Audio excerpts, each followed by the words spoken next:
पण नंतर नीलप्रभू म्हणून होता आहे. या नीलप्रभूचं एक पत्र मिळालेलं आहे की शिवाजीराजांनी औरंगजेबाच्या काही अधिकाऱ्यांना लिहिलेलं ते पत्र आहे. ते बहुधा मुद्दामून मोडीतनं लिहिलं नसावं, कारण त्यांना कळण्यासाठी म्हणून फारसीतनं लिहिलेलं असावं असं दिसतं कोणते. पण अगदी जे पहिलं पत्र शिवाजी महाराजांचं मिळालं, आणि ते भारत इतिहास संशोधक मंडळात पत्र आहे बरं का, ओरिजिनल पत्र ते आहे, उपलब्ध आहे, बघता येईल तिथं गेलं तर, हात लावता येईल त्या पत्राला. आणि ते पत्र म्हणजे रांझ्याचा जो पाटील होता त्याचा जो चौरंग शिवाजी महाराजांनी केला.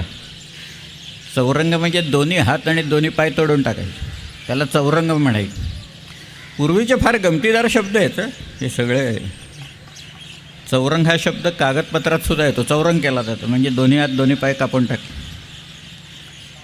हत्ती असायचे ना, त्याच्यावर निशाण असायचं, निशाणाला ढाल म्हणतात. तिथं किल्ल्यावर फिरणाऱ्या लोकांना माहिती असेल की इथं ढालकाठीची जागा म्हणून एक जागा असते. ढालकाठी म्हणजे निशाणाची जागा.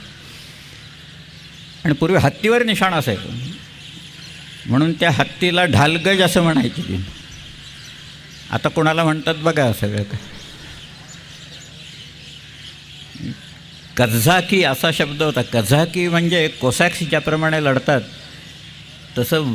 तसे लढणारे, म्हणजे आपलं कमीत कमी नुकसान आणि शत्रूचं जास्तीत जास्त नुकसान करायचं आणि पळून यायचं तिथे.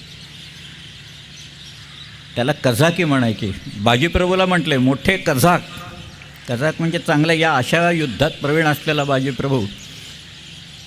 त्या कझाक शब्दाचा आता सध्या कजाग असा शब्द झालेला आहे आणि तोही कुठे जाऊन बसला आहे बघा आता तिथे. आमच्या ऐतिहासिक शब्दांचे एकदा नवीन काळात त्याचे जे उपयोग होतात ते फार भयानक असतात.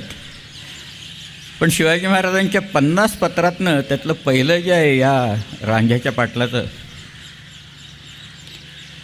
पाटील हा गावचा एक प्रमुख मानला जात असे. त्या गावात 2 जणं असायचे. ही जी सगळी महसुलाची नावं आहेत, म्हणजे शेवटी तुमचं जे राज्य असतं ना, ते राज्य तुम्हाला प्रजेकडनं कर किती गोळा करता येतो याच्यावर ते अवलंबून असतं. तुमचे कोष पूर्ण असावे लागतात. मग ह्याला कर्ज द्या, त्याला कर्ज द्या, कर्ज वसुली होत नाही म्हणून बँका बुडतात वगैरे असला प्रकार नव्हता शिवाजी महाराजांच्या वेळेला काही ते. परंतु पाटील आणखी कुलकर्णी हे 2 गावातली महत्त्वाची माणसं असायची की पाटलाच्या दिमतीला कुलकर्णी दिलेला असायचा.